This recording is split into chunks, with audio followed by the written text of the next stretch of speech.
Alright, आज हमारा जो टॉपिक है that is related to states of matter. ठीक है, chapter number 2 states of matter पढ़ने जा रहे हैं हम। और मैं सबसे पहले एमकैट के लिहाज से आप लोगों को बुक में जो बातें इंपॉर्टेंट हैं, जो मार्क कराने वाली हैं, जो मैं चाहती हूँ कि आप लोग गौर से उनको देख लें। ठीक है, तो मैं वो कहूँगी कि आप उस पे काम कर लें। ठीक है, तो मैं आपको बुक पे पहले जो है स्टार्ट करवा देती हूँ। ठीक है, ओके। बुक में हमें हमारे जो सिलेबस है that relates that deals with all the 3 states of matter. We already know that there are basically 4 states of matter, that are gases, liquids and solids, and the fourth one is, कोई बता रहा है chart में fourth state of matter क्या नाम है उसका? ठीक है, देखते हैं। शाबाश, very good Hafsa, it's plasma. Plasma is the fourth state of matter. ठीक है, अब ये कैसे बनता है, क्या होता है, इस पे फिलहाल तहकीक जारी है।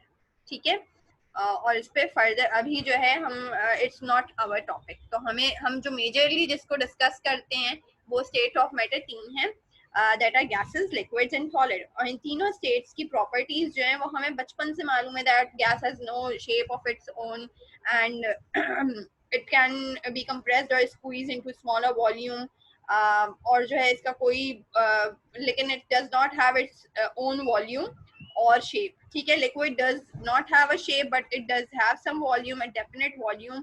ठीक है, which can be measured, which has its existence. ठीक है, while it is incompressible. ठीक है, and if it is compressed to a negligible extent, uh, it requires high pressures. ठीक है, when we speak about liquid. ठीक है, फिर हम बात करते हैं सॉलिड की, तो it has both the definite shape as well as definite volume. ठीक है, it can be but it cannot be compressed or squeezed appreciably even by high pressures. ठीक है, अब इसके बारे में जो अहम बातें हैं हमारे पास, काइनेटिक थ्योरी बस एक दफा आप और से पढ़ लेंगे। मैं आपको पहले ना बुक के लिहाज से मार्किंग चाह रही हूँ, एक तरह की करवा लूँ। काइनेटिक थ्योरी में क्या क्या चीजें आ जाती हैं, सबसे पहले डिस्क्रिप्शन देते हैं गैस की। फिर काइनेटिक थ्योरी में जो है वो बताते हैं कि all the molecules in the gas are in continuous kinetic motion. ठीक है, where they have some sort of elastic collisions. ठीक है, and there which implies that the gases have certain pressure. ठीक है, गैस प्रेशर बनता कैसे? As a result of collision of gas molecules with the wall of a container. ठीक है, wall of container से जो टकराने की वजह से, जो कोलाइजन की वजह से जो प्रेशर बन रहा है, वो प्रेशर गैस का प्रेशर कहलाता है। ठीक है, हम जब कहते हैं ना गैस इतने प्रेशर से गई है या डाली गई है, जब हम सीएनजी फिल करवाते हैं तो हम आपने अक्सर ये लफ्ज सुना होगा। ठीक है, तो that actually means, what does that mean? That means that a vessel, the collision of gas molecules with the vessel. ठीक है, फिर हम क्या जानते हैं कि आइडियल गैस जो है वो अव्वल तो एग्जिस्ट ही नहीं करती। ठीक है, आइडियल गैस, लेकिन आइडियल गैस हम कहते किसे हैं? an ideal gas is one which has what? There are no attractive or repulsive forces between molecules. ठीक है, एक ऐसी गैस जिसके अंदर मॉलिक्यूलर इंटरमॉलिक्यूलर फोर्सेस बिल्कुल ना हो। ठीक है, and each molecule acts independently. ठीक है, असल में तो ऐसा नहीं होता ना, there is some sort of intermolecular forces even if they are quite apart.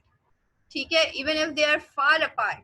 ठीक है, even if the molecules are far away, even though they do have some sort of intermolecular forces, that is why they are living together somehow. ठीक है, but when we speak about an ideal gas, we say that there exists no intermolecular force. ठीक है, another point which the kinetic theory gives is that the temperature of gas, or actually of when we speak about anything. ठीक है, तो temperature होता क्या है? Temperature की एक डेफिनेशन है, ये है कि it is the average kinetic energy of the molecules of any substance. when we speak about temperature of a substance, that actually is directly proportional to, when we speak about temperature, ठीक है, तो temperature is directly proportional to half mv square, ठीक है, clear है वाली बात? temperature is directly proportional to half mv square, and this implies that whenever we increase the temperature of a substance, the kinetic energy of the molecules increases, and that is very evident, that is very obvious, ठीक है, अगर आप किसी भी body का temperature increase कर देंगे, ठीक है, किसी तेल को या पानी को आप बैठ के गर्म कर दें, ठीक है, चूल्हे पे लेकर जाएं और उसको गर्म कर दें, तो उसके मॉलिक्यूल्स के अंदर एनर्जी बढ़ जाएगी, that would help them to move around, ठीक है, and when they would move you can actually see them moving, ठीक है, और फिर फर्दर जब वो बॉइलिंग पॉइंट पे अपने पहुंच जाएंगे तो that would cause them to vaporise, ठीक है। अच्छा, ये सारी बातें गैस के बारे में काइनेटिक थ्योरी ने बता दी, ठीक है, तो it was just an overview, मैं जो काम की बातें थी बस वो करना चाह रही थी, इनकी तहकीक और इन पे जो बहुत तवील गुफ्तगू है वो सब आप करके आ चुके हैं, ठीक है। अच्छा, गैसियस स्टेट के बारे में जो है हम कुछ बिहेवियर होते हैं गैसेस के, डिफ्यूजिबिलिटी, वो क्या होती है, डिफ्यूजिबिलिटी या डिफ्यूजन क्या होता है, इज द डिस्ट्रीब्यूशन और spreading of gas molecules through out the vessel, ठीक है, डिफ्यूज हो जाना, फैल जाना, ठीक है, दैट्स ऑल अबाउट इट, ठीक है। इफ्यूजन क्या होता है, डिफ्यूजन क्या होता है, the opposite of diffusion is effusion, ठीक है, और उसमें क्या होता है कि in this thing, in diffusion a gas passes through pores or tiny holes in the vessel, ठीक है, आप फिगर 2.3 पेज नंबर 32 पे देख लें, अगर एक वेसल आपको बना के दे दी जाए, ठीक है, और इस वेसल के अंदर एक अदर जो है होल छोड़ दिया जाए, ठीक है, तो इधर से जो मूव करके इस होल के थ्रू जो गैस मॉलिक्यूल्स निकल के इधर आएंगे ना, ठीक है, यहाँ पे भरे हुए और यहाँ पे जो है थोड़े से निकल के आ रहेंगे, this is called diffusion, that's all, ठीक है। कंप्रेसिबिलिटी क्या होती है, compressibility is by applying pressure, ठीक है, molecules, the closer of molecules, ठीक है, बाय एप्लीकेशन ऑफ प्रेशर, ठीक है, the squeezing of molecules by application of pressure, ठीक है, is compressibility, this is the property of what, of gases, ठीक है। When we speak about pressure, what is pressure, pressure is what, कोई definition बताएगा जल्दी से प्रेशर की? Pressure is nothing but force पर unit area, very good very good, force पर unit area is pressure, ठीक है। इसकी मुख्तलिफ यूनिट्स हैं, वो सारे यूनिट्स आपको याद होने चाहिए, उनके रिलेशन याद होने चाहिए, that's the key point about MCQ in MCAT, ठीक है। क्या क्या, फोर्स पर यूनिट एरिया, फोर्स पर यूनिट एरिया मैं कह रही हूँ, एक मिनट इरेज कर देते हैं इसको,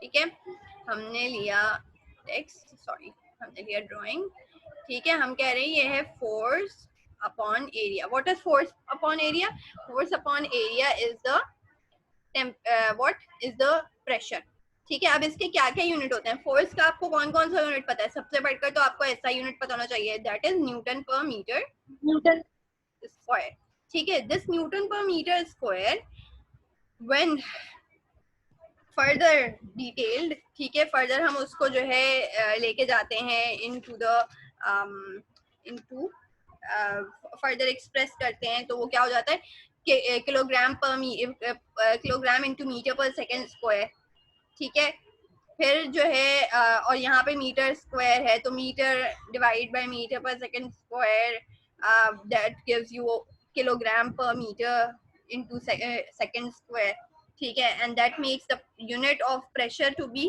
क्या होता है, प्रेशर का यूनिट क्या हो जाता है,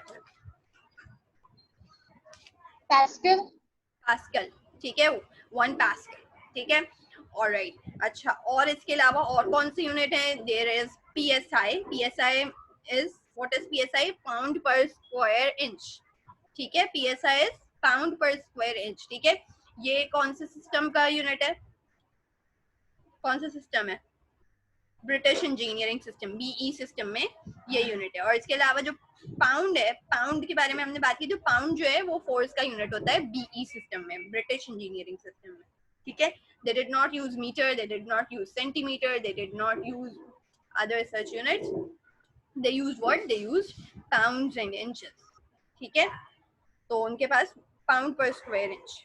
ठीक है, ऑलराइट, अच्छा जनाब।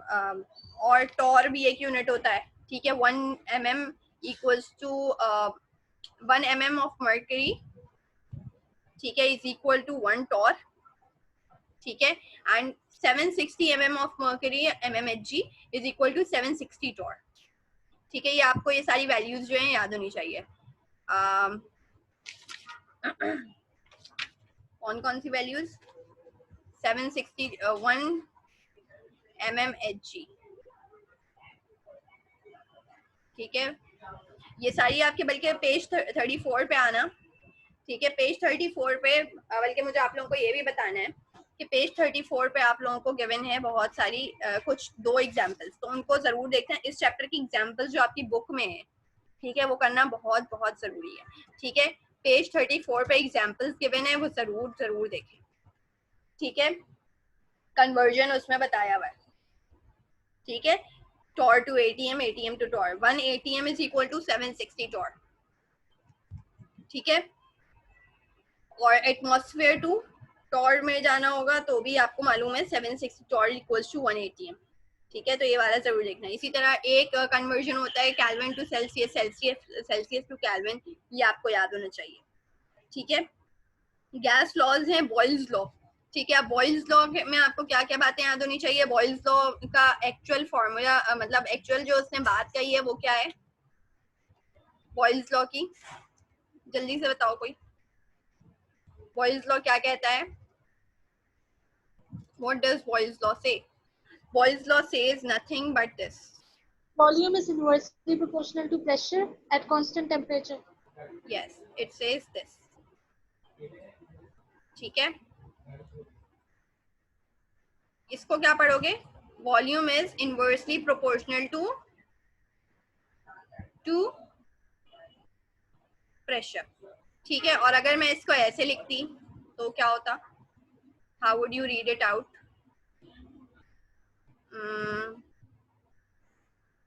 इसका क्या मतलब है मुझे बताओ जल्दी से। इसका क्या मतलब है? मैंने अंडर ब्रैकेट लिख दिया 1/p, तो व्हाट डज दैट मीन?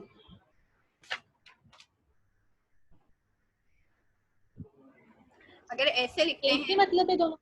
नहीं, इन दोनों के अलग मतलब है। ठीक है, इसका मतलब है कि जो ग्राफ है ना वो बनेगा पैराबोला। ठीक है, क्यों? क्योंकि जो है volume is inversely proportional to pressure. ठीक है, पैराबोला कैसा होता है? ऐसा होता है।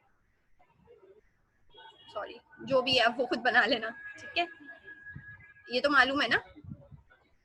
ठीक है, volume is inversely proportional to pressure. जबकि इसको पढ़ने का तरीका देखो, इसको पढ़ने का तरीका है volume is directly proportional to inverse of P. ठीक है, और इसका जो वो बनेगा ना आपके पास ग्राफ, वो पता है कैसा होगा? इसका ग्राफ ऐसा होगा, it would be simply straight line which means directly proportional। समझ आई बात? जबकि इसका जब आप बनाते हो, ठीक है, तो कैसा बनता है? इसका बनाते हैं तो कैसा बनता है?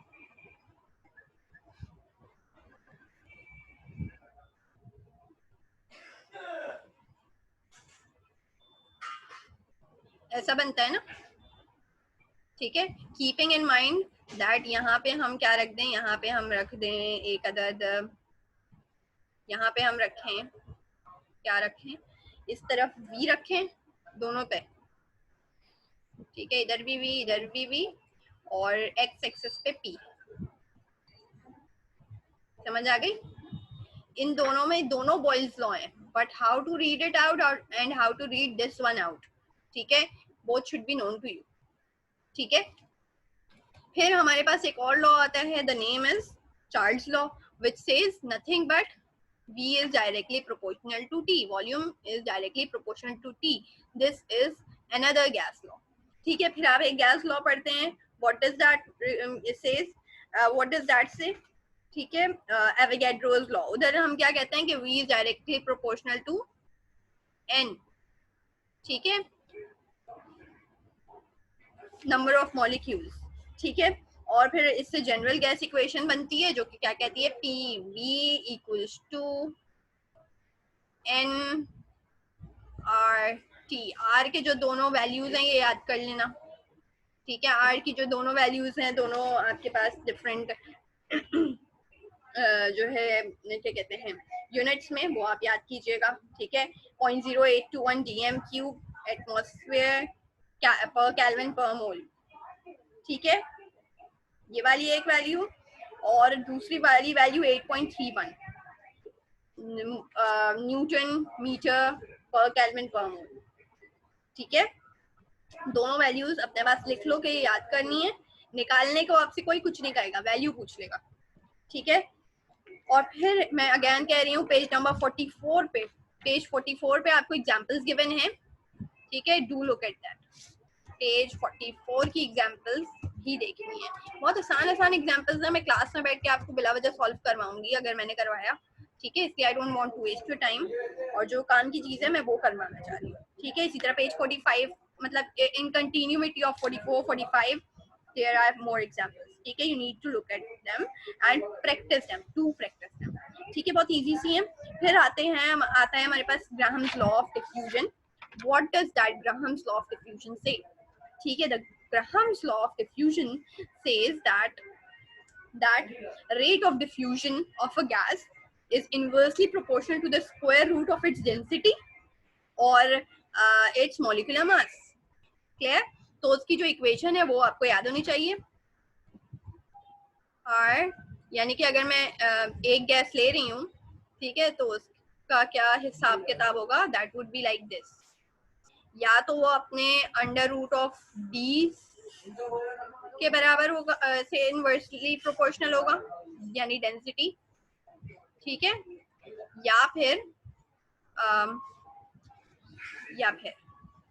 वो इनवर्सली प्रोपोर्शनल होगा अपने 1 upon under root molecular mass, not its mass but molecular mass. Getting the point? ठीक है, यानी कि अगर, और हमारे पास एग्जाम में जो न्यूमेरिकल्स आते हैं, what sort of numericals do we get in the exam, R1 और R2 दोनों का रिलेशन आपसे पूछा जा रहा होता है.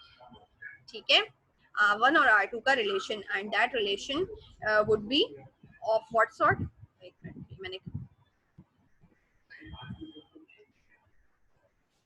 ठीक है, what sort of relation would that be? That would be like this. ठीक है, वो होगा D2 ऊपर आ जाएगा और नीचे D1 होगा, बिकॉज इनवर्सली रिलेशन. ठीक है, इनवर्स रिलेशन है, ये अपने पास नोट कर लो. इसी तरह यहाँ पे A और B, R1 अपॉन R2 की जगह RA अपॉन RB या RO2 अपॉन RH2. ठीक है, इस तरह से हो सकता है. तो you need to remember them, और मैं उसी के लिहाज से अब आपको कुछ न्यूमेरिकल्स करवाने जा रही हूँ. But before going towards the numericals, मैं बता दूं कि Dalton's law of partial pressure की थ्योरी स्टडी करनी है आपको. ठीक है, पेपर में एज सच कोई लेंथी न्यूमेरिकल्स नहीं आएंगे, but check out the numericals which are present in your book. Conversion को बहुत अच्छे से देखना है सबको. जिसको कन्वर्जन नहीं आ रही, लेट मी नो के कन्वर्जन बता दें. ठीक है, तो मैं आपको कन्वर्जन सिखा दूंगी इंशाल्लाह. ठीक है, न्यूमेरिकल सिर्फ बुक वाले करने? मैं अभी करवा रही हूँ न्यूमेरिकल्स इसके. ठीक है, बुक वाले तो करने ही हैं. बुक में जो आपको देखो, बुक के न्यूमेरिकल चाहे फिजिक्स के हों चाहे केमिस्ट्री के हों, ठीक है, you need to practise them all. Getting the point? चाहे वो किसी भी चैप्टर के हों. ठीक है, डू प्रैक्टिस, क्योंकि वो तो आपका सिलेबस है ही. कभी कभी बड़े बड़े न्यूमेरिकल्स की भी ना वो आपको सेंड कर देते हैं, आपके पेपर में दे देते हैं. ठीक है, बाकी जो आगे के टॉपिक्स हैं, change of state of age of liquefaction यानी लिक्विड से रिलेटेड, मैं आपको बता दूं पेज 54 पे विस्कोसिटी और पेज 55 पे सरफेस टेंशन. ठीक है, इन दोनों के वैल्यूज लिखी हुई हैं, वो पूरे पूरे चार्ट्स याद कर लेना और से देख लेना, ठीक है, और से जरूर देख लेना क्योंकि वो लर्निंग करनी होती है और वो पेपर में आ जाते हैं. They are very fond of asking such questions, ठीक है, जिनसे आपका रट्टा पता चले. सही. इसी तरह specially vapour pressure of H2O तो जरूर देख लेना. जैसे vapour pressure on different temperature, असल बात है on different pressure. Vapour pressure of H2O at, for example मैं लिखवा दे रही हूँ बल्कि, ठीक है, at 20 degree Celsius it is 17.5 torr. 20 degree Celsius पे 17.5 टॉर होता है, ठीक है. 40 डिग्री सेल्सियस पे 55.3 टॉर, ठीक है. 40 degree Celsius 55.3 torr. 95 degree Celsius पे 634 टॉर. 23 डिग्री सेल्सियस पे 21 टॉर. 15 डिग्री सेल्सियस पे 13 टॉर. ये सारी वैल्यूज आपकी बुक में जगह जगह गिवन है, मैंने एक जगह अपने ध्यान में बनाई है, ठीक है. तो वो मैंने कहा कि आपको इस तरह लिखवा दूंगी. इस तरह से आपको जहां जहां जगह जगह आपको लिखा हुआ मटेरियल मिले वो आप उसको यकजा किया करें और उसको याद किया करें. बाकी इस चैप्टर में जो आपको याद करना है वो मैं आपको बता दूं. क्रिस्टलाइन सॉलिड वाले टॉपिक पे जाना है आपको, ठीक है. Atomic crystal, ionic crystal, covalent crystal, molecular crystal, इन सब की प्रॉपर्टीज को एक दफा पढ़ लेना है, ठीक है. मुश्किल नहीं है. एटॉमिक क्रिस्टल की क्या प्रॉपर्टी होती है, आयोनिक क्रिस्टल, ये आप सब जानते हैं, ठीक है. चैप्टर 3 में भी हमने, चैप्टर 4 में भी हमने स्टडी कर लिया है, ठीक है. और फिर आइसोमॉर्फिज्म वाले और पॉलीमॉर्फिज्म वाले टॉपिक में आना है. असल में आपको पॉलीमॉर्फिज्म वाले में बेसिकली वहां पे हर यूनिट सेल की, ठीक है, जैसे रोम्बिक स्ट्रक्चर है या टेट्रागोनल स्ट्रक्चर है, क्रिस्टल सिस्टम्स जितने हैं उनकी एबीसी यानी उनकी साइड्स के चेंजेस याद करने, ठीक है. For example when we speak about cubic system, ठीक है, तो वी नो कि क्यूबिक में क्या होता है कि A is equal to B is equal to C, यानी कि तीनों साइड्स की लेंथ बराबर होगी और एंगल्स भी यानी अल्फा बीटा और गैमा तीनों बराबर होंगे और इक्वल किसके होंगे, 90 डिग्रीज के. ये सबके याद करने हैं, प्लस एग्जांपल्स भी याद करनी है कि ये वाला जो क्यूबिक क्रिस्टल है आपको कहाँ कहाँ मिलता है. सोडियम क्लोराइड में मिलता है, जिंक सल्फाइड में मिलता है, डायमंड में मिलता है, ठीक है. तो ये आपको याद करना होगा. ऑर्थोरोम्बिक सिस्टम है तो उसमें none of the sides are equal, यानी neither A is equal to B nor to C, ठीक है. मगर जो एंगल है that all the angles would be right angle, ठीक है. और इसकी एग्जांपल्स याद करनी होंगी अगेन, ठीक है. फेरस सल्फेट और जिंक सल्फेट, ठीक है, और KNO3, पोटेशियम नाइट्रेट और एरागनाइट, सेकंड वन स्ट्रेट, हाँ, ठीक है. अच्छा, ट्राइगोनल और रोम्बोहेड्रल सिस्टम अगर है तो उसमें साइड्स बराबर होती हैं but none of the angles are equal to 90 degree Celsius, sorry 90 degrees, ठीक है. Rather all them are greater than 90, यानी कि वो 90 से तो बड़े होंगे बट लेस देन 120 होंगे, ठीक है. अनदर मतलब सॉर्ट ऑफ ऑब्ट्यूज एंगल होगा but obtuse angle is 180 degree से छोटा, ठीक है. और ये 120 से भी छोटे होंगे, 90 से 120 के दरमियान होंगे, ठीक है. Greater than 90 but less than 120, ठीक है. ये किसके कौन सा सिस्टम है, ट्राइगोनल या रोम्बोहेड्रल. और इसकी एग्जांपल्स आपको याद रखनी है. इसी तरह हेक्सागोनल में भी यही आपको इसी तरह से याद रखना है, मोनोक्लिनिक में याद रखना है, ट्राइक्लिनिक में याद रखना है. तो ये it's all about learning learning learning, ठीक है.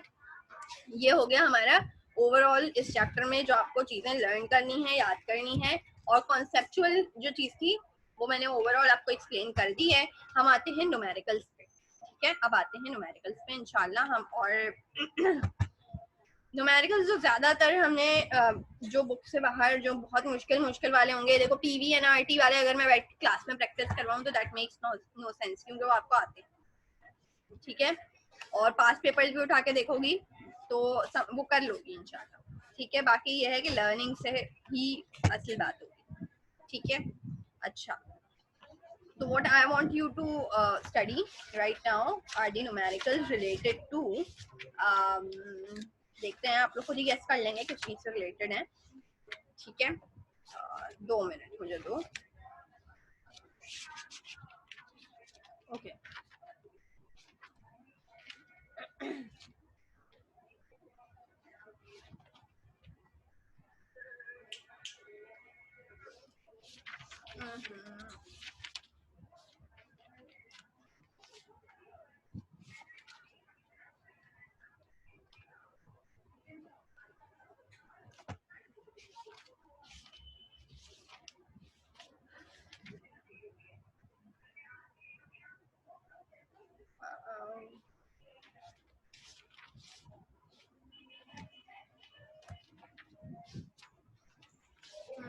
जी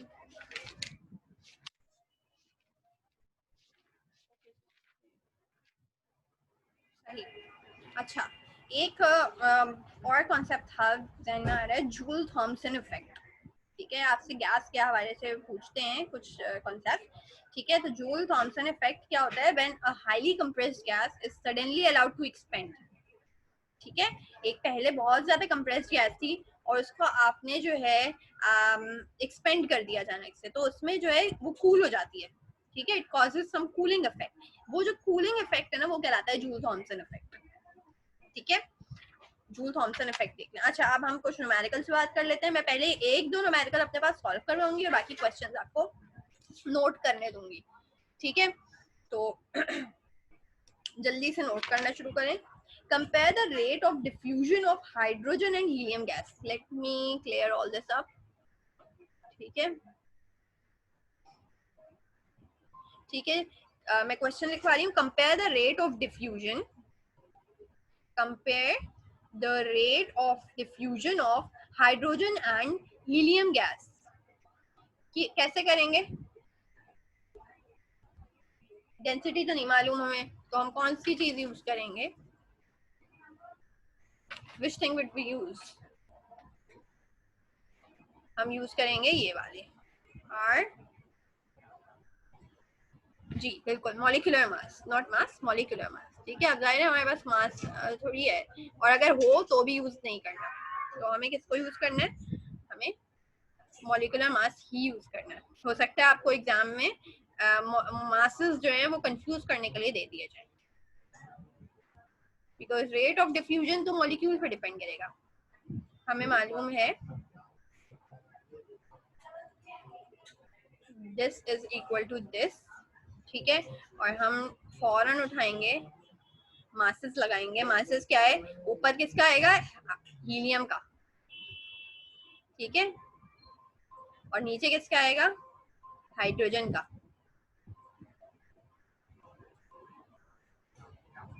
सही। क्या हो जाएगा फिर? हमें हाइड्रोजन और हीलियम को रिलेट करना है। हाइड्रोजन का मास कितना होता है? हमें मालूम है 2 होता है। ऊपर इसका कितना होता है? 4 होता है। क्या आंसर आ जाएगा? √2, ठीक है, या फिर √2, ठीक है। इसको रेट ऑफ हीलियम को इधर ले जाएं आप, तो आप कह सकते हैं RH2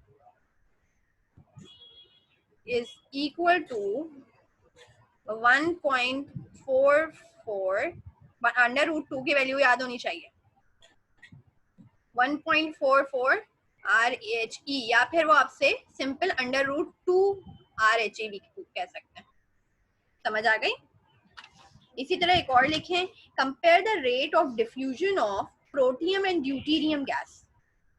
प्रोटियम और ड्यूटीरियम को आप कंपेयर करना है, तो क्या आंसर आएगा? दिमाग में करो। प्रोटियम और ड्यूटीरियम, प्रोटियम ऊपर ड्यूटीरियम नीचे, मासेस उनके ऊपर, प्रोटियम का नीचे होगा और ड्यूटीरियम का ऊपर। ड्यूटीरियम का क्या मास होता है? ड्यूटीरियम का एक मॉलिक्यूल कितने मास का होगा? 4 का होगा। 2 + 2 4, नीचे कितना हो जाएगा? 2, ठीक है। 4/2 2 √2, ठीक है। Again the same answer. Deuterium 1.44 rate of deuterium would be equal to rate of protium, ठीक है। क्योंकि प्रोटियम जो ड्यूटीरियम है that would be like helium. ठीक है, अच्छा एक और लिखें. अब एक MCQ टाइप पे आते हैं. The rate of diffusion of gas A. The rate of, लिख लिया वाला क्वेश्चन, हो गए वाले. The rate of diffusion of gas A is twice that of gas B. ठीक है, यानी कि R, ठीक है, RA is 2RB. समझ आ गई? सही है. Find the ratio of their molecular mass.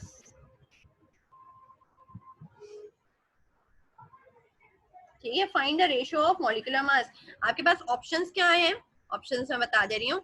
Options include 1:2, ठीक है, देन 2:1, देन 1:4, देन 4:1. ठीक है, क्वेश्चन क्या है? Rate of diffusion of gas A is twice that of gas B. Find the ratio of their molecular mass. मुझे जल्दी से solve करके बताओ, कौन बता रहा है? ऑप्शंस ये हैं, ठीक है, एंड स्टार्ट सॉल्विंग. आपके पास क्वेश्चन में दे दिया गया है कि ये है कंडीशन. ठीक है, for example this happens to you that RA यहाँ आ गया, यहाँ RB आ गया. ठीक है, तो अंडर रूट क्या कंडीशन होगी? अंडर रूट ये कंडीशन होगी कि MB ऊपर होगा और MA नीचे होगा. ठीक है, सही है. RA कितना है? RA is equal to 2RB. We just found that 2RB. हाँ, जल्दी से कौन आंसर बता रहे हैं? 2RB. 2RB आ गया. ये क्या हो गया? ये 2RA हो गया. सॉरी, यहाँ पे RB ही रहेगा. ठीक है, RB से RB कैंसिल. ठीक है, 2:1. हाँ, ऑप्शन जल्दी से सेकंड ऑप्शन लग रहा है 2:1. सॉल्व किया है. 2:1. अंडर रूट कहाँ गया बेटा?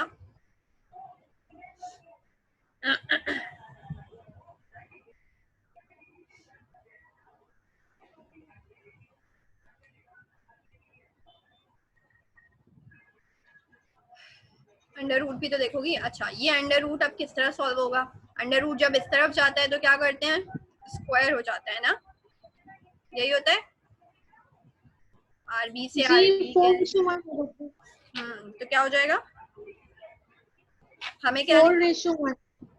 4:1. अभी देखते हैं. हमें क्या निकालना? हमें MA/MB निकालना है, ये याद रहे. सही, क्योंकि उसने क्या कहा? Rate of diffusion of gas A to gas B. ठीक है, find the ratio of their molecular masses. तो जब देयर इस तरह से लिखा है ना, तो इसका मतलब जिस तरह से उसने रेट पूछा था उसी शक्ल में बताना है. ठीक है, तो ये 2 हो गया. सही. MB/MA, ये कंडीशन हो जाएगी 2². 2 हाँ 1:4. Very good Hafsa, Maheen, very good. ठीक है, ये स्क्वायर हो जाएगी कंडीशन. ठीक है, ये अभी जो चीज मालूम हुई, ये क्या है? ये 4/1 है. हमें चाहिए MA/MB. क्या हो जाएगा? 1:4. MA/MB is equal to 1:4.